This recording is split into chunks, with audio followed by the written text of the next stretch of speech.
What's good, YouTube? It's your boy Troy back again with another video, and I want to go ahead and talk about the trades that the Jets just made and like how I feel about them.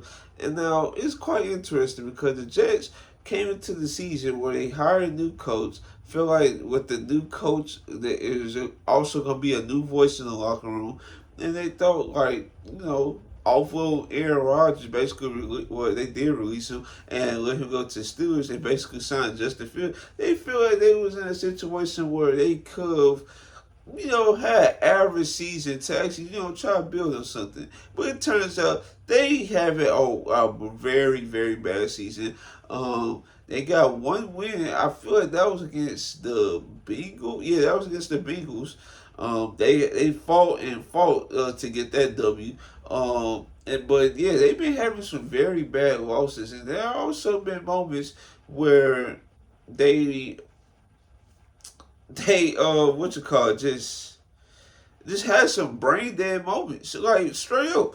Now, now let's go ahead and talk about the moves because Sauce Gardner, one of the best corners in the league. The fact that they got two first round picks for Sauce Gardner is amazing. And you would say, like, why in the world would you trade Sauce Gardner and Quinn Williams, two all pro players? Listen, at the end of the day, this team is like 5 to 10 years away from being consistently good.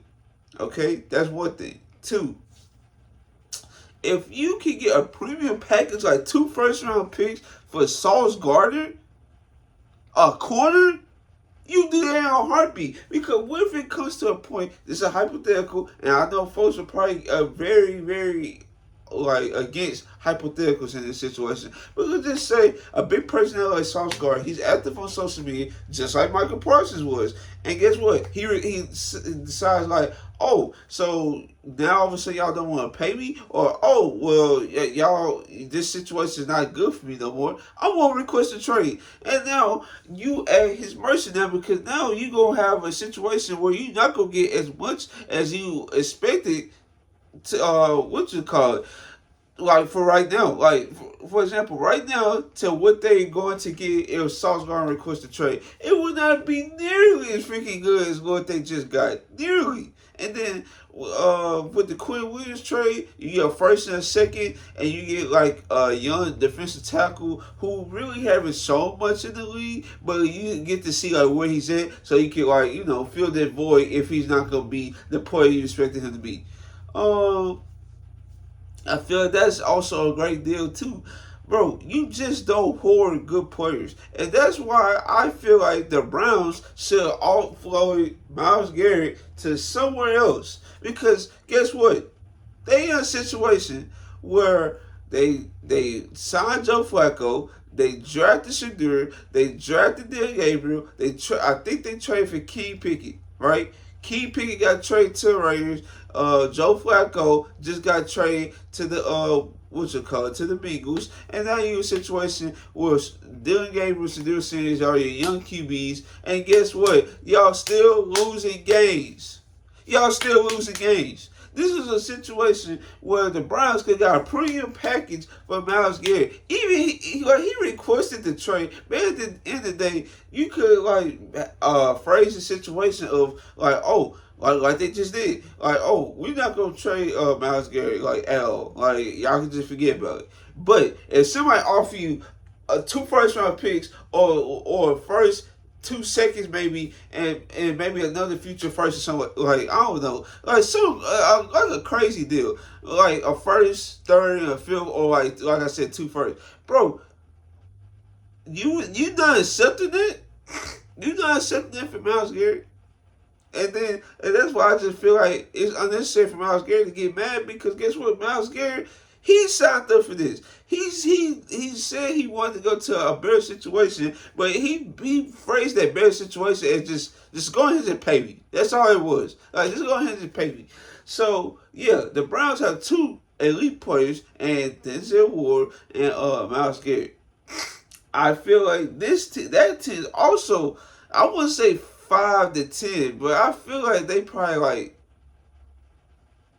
maybe Well, I would say 5'10" as well because like they QB situation, it's still a question mark. Like they drafted 2 QB, and they QB room still a question mark at the end of the day. So like I don't know, how we should judge them. Honestly, I don't. Like honestly, like this is supposed to be a team that also was trying to bank on average season to like actually, you know, justify drafting 2 QBs. Now we're in a situation where they in limbo. Kevin Stefanski might get fired. Shoot, Aaron Glenn might get fired after his first season. Yeah. So yeah, I just feel like the Jets did the right thing.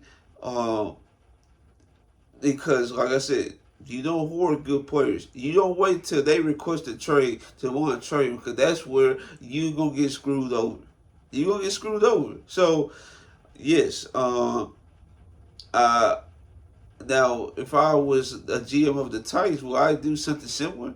Absolutely, I would definitely try to trade Jeffrey Simmons for like at least a first and a second, just like Quinn Williams went for.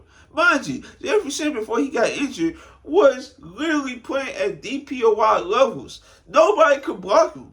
So, and guess what? Now we still have Jeffrey Simmons. Okay, we still have Amani Hooker. We still got Cam Ward. I don't know if Tony Parler's still gonna be on the team. I think Tyler Spears will still be on the team. We still have our right tackle, JC Layton. We still gonna have Dan Moore. Like, and we still might have Cushenberry, but at the end of the day, he has been not playing good, so I feel he might be like a post-June cut in the off season. So we'll see. But yeah, and then with Jerry Sneed, he might be a post-June cut in the off season as well. So yeah, it's not looking good for the Titans perspective. But if they get them one pick and then they wait for like a team like the Jets to try to trade up for their QB, just sign up for it. But yeah, that's all I got for today's video. The Jets, they went ahead and did, a thing most teams would not do and try to get rid of their players early before it got too late. The fact that you can get 2 first-round picks for a corner is crazy. Like, that's a package I would expect a QB would go for it. Honestly, like, that's 2 first-round picks. If you're not an all-pro receiver or an all-pro QB, I don't see how anybody else can go for 2 first-round picks. That's insane. So yeah, if the Colts don't win the Super Bowl, I don't know how, or get close to at least, I don't see how this is gonna be looking good for you. So yeah, if you guys like this video, like, comment, and subscribe. This is your boy Trail. I'm out.